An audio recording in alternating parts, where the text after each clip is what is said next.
Continuation of Inani Prison.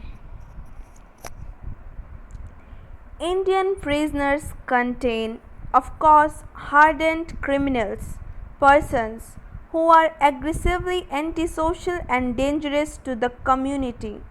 But I have been amazed to find large numbers of the fine types in prison, boys and men, whom I would trust unhesitatingly.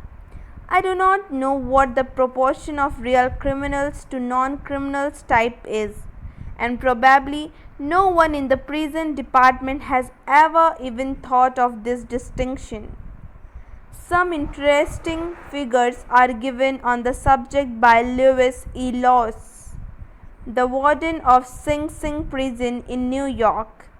He says of his prison population that, to his knowledge, 50% are not criminally inclined at all, that 25% are the product of the circumstances and environment, that of the remaining 25% only a possible half, that is 12.5%, are aggressively antisocial. It is well known fact that real criminality flourishes more in the big cities and centers of modern civilization than in the undeveloped countries. American gangsterdom is notorious, and Sing Sing has a special reputation as a prison where some of the worst criminals go. And yet, according to its warden, only 12.5% of its prisoners are really bad. I think it was very safely be said that this proportion is far less in an Indian prison. A more sensible economic policy, more employment, more education would soon empty out our prison. But of course, to make that successful, a radical plan affecting the whole of our social fabric is essential. The only other real alternative is what the British government is doing, increasing its police forces and enlarging its prison in India. The number of persons sent to jail in India is appalling. In a recent report issued by the Secretary of All India Prisoner Aid Society, it is stated that in the Bombay Presidency alone 1,28,000 persons were sent to jail in 1933, and the figure for Bengal was for the same year was 1,24,000. I do not know the figure for all the provinces, but if the total for two provinces exceed 250,000, it is quite possible that the all India total approaches the million mark. The figure does not, of course, represent the permanent jail population, for a large number of persons get short sentence. The permanent population will be very much less, but still it must be enormous. Some of the major provinces in India are said to have the biggest prison admiration in the world. The UP is among those supposed to have this doubtful honor, and very probably it is, or was, one of the most backward and reactionary administrations. Not the least effort is made to consider the prisoner as an individual, a human being, and to improve or look after his mind. The one thing the UP administration excelled in is keeping its prisoners. There are remarkably few attempts to escape, and I doubt if one in 10,000 succeed in escaping. One of the most saddening features of the prison is the large number of boys, from 15 upwards, who are to be found in them. Most of them are bright looking lads who, if given the chance, might easily make good. Lately some beginning have been made to teach them the element of reading and writing, but the usual days are absurdly inadequate and inefficient. There are very few opportunities for game or recreation. No newspaper of any kind are permitted, nor are books encouraged. For 12 hours or more, all prisoners are kept locked up in their barrack or cell with nothing whatever to do in the long evening. Interviews are only permitted once in 3 months, and so are letters, a monstrously long period. Even so, many prisoners cannot take advantage of them. If they are illiterate, the most are they have to rely on some jail official to write on their behalf, and the latter, not being keen on adding to his other work, usually avoid it. Or if a letter is written, the address is not properly given and the letter does not reach. Interviews are still more difficult. Almost invariably, they depend on a gratification for some jail official. Often prisoners are transferred to different jail and their people cannot trace them. I have met many prisoners who had lost complete touch with their families for years and did not know what had happened. Interviews, when they do take place often 3 months or more, are most extraordinary.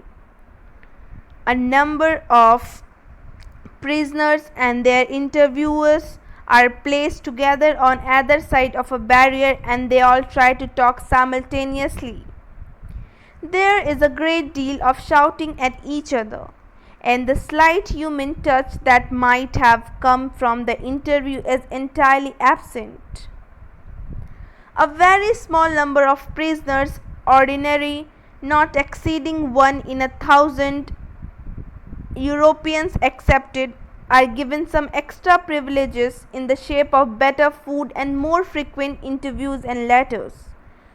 During a political civil resistance movement, when scores of thousands of political prisoners go to jail, this figure of special class prisoners goes up slightly, but even so it is very low. About 95% of these political prisoners, men and women, are treated in the ordinary way and are not given even these facilities. Some individuals sentenced for a revolutionary activities for life or long term of imprisonment are often kept in solitary confinement for long period. In the UP, I believe all such persons are automatically kept in solitary cellular confinements. Ordinarily, this solitary confinement is awarded as a special punishment for a prison offense. But in the case of these persons, usually young boys, they are kept alone although their behavior in jail might be exemplary. Thus, an additional and very terrible punishment is added by the jail department to the sentence of the court without any reason therefore. This seems very extraordinary and hardly in conformity with any rule of law. Solitary confinement, even for a short period, is a most painful affair. For it to be prolonged for years is a terrible thing. It means the slow and continuous deterioration of the mind till it begins to border on insanity, and the appearance of a look of vacancy or a frightened animal type of expression. It is the killing of the spirit by degrees or slow dissections of the soul.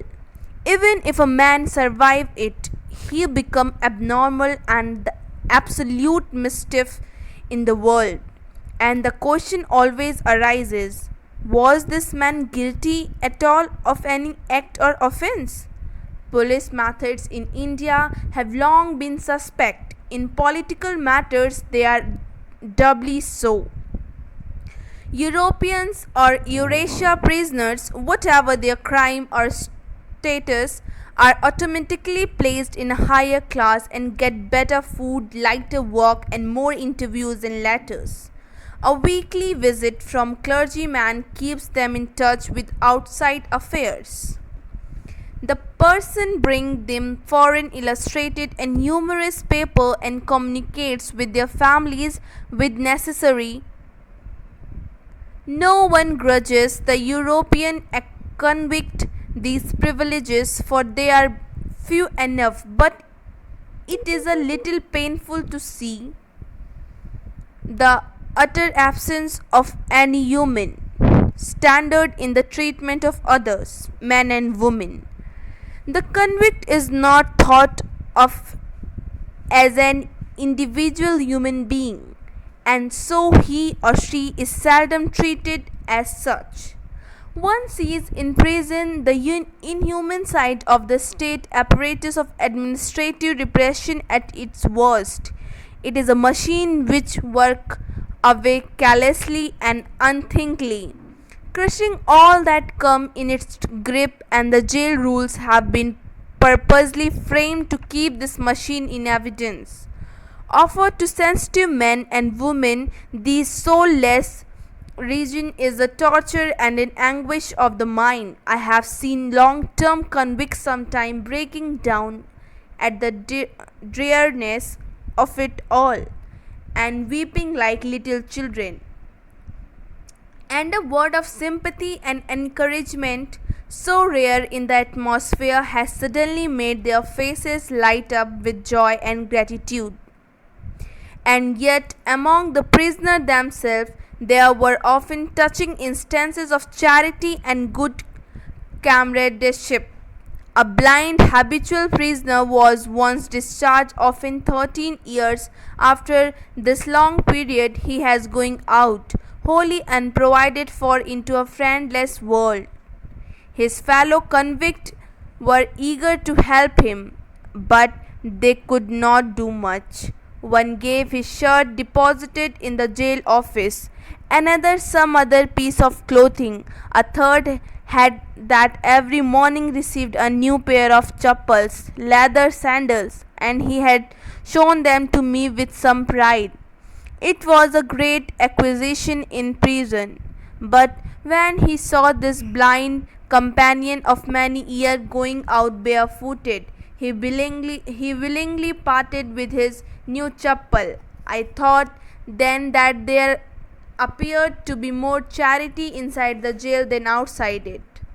That year 1930 was full of dramatic situation and inspiring happenings. What surprised most was the amazing power of Gandhiji to inspire and enthusiase a whole people.